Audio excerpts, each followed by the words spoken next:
Z'omufumbi wa kyayo olwaleero ntuuse n'akaboozi. Z'omufumbi wa kyayo olwaleero ntuuse n'akaboozi. Mwabaleeta abasajja ne muyingiza mu nnyumba z'abazadde. Muli bakwasa n'obuko nga mwagala okugonza ebinyeebwa.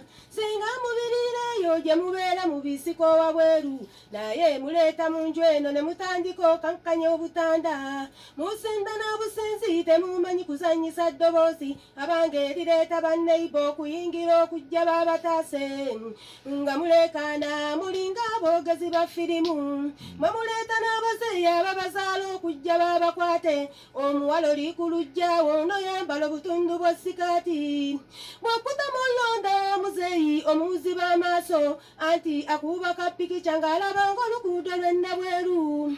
Wadde abadde muwombeefu atudde abeera wa kusituka. Wuuyo yogayoga ng'ayingidde embuga ya sitaani. Ng'olwo oddamu kuyimba nakkolima olangira muzeeyi anti agagaagala aganene g'okwasa mu ntamu y'ebyenda. Obasanga mu kuzunga mu makubo ng'ayina n'akaana.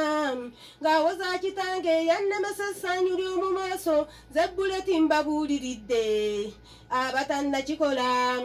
Ebyo bye weebiguza bakyekuyuza bakunyige n'okunyiga. Bw'envudde ku baana b'oku luggya n'embaka ba taata. Ngamba maddu ga kika ky'okutandika oganza beewazaala. Olifiira mu kisaawe ogira gw'ozannyisa obuto bwo anti ofunye olugongogongo olukulinga ery'embwa y'ennawire. Mwayiga n'enjogera munna mu nswaga byeyazaala. Olwo bw'omala okugaaya b'ozaala obatuuma ga kika ki? Obatuuma ga kika kyo oba obatuuma g'ewabweru. Beebo oba osanga abeesiba ku basajja b'abandi anti ng'amusaba fiizi aweerera akaana ka kitaawe. Bakalifa mu ttangero oli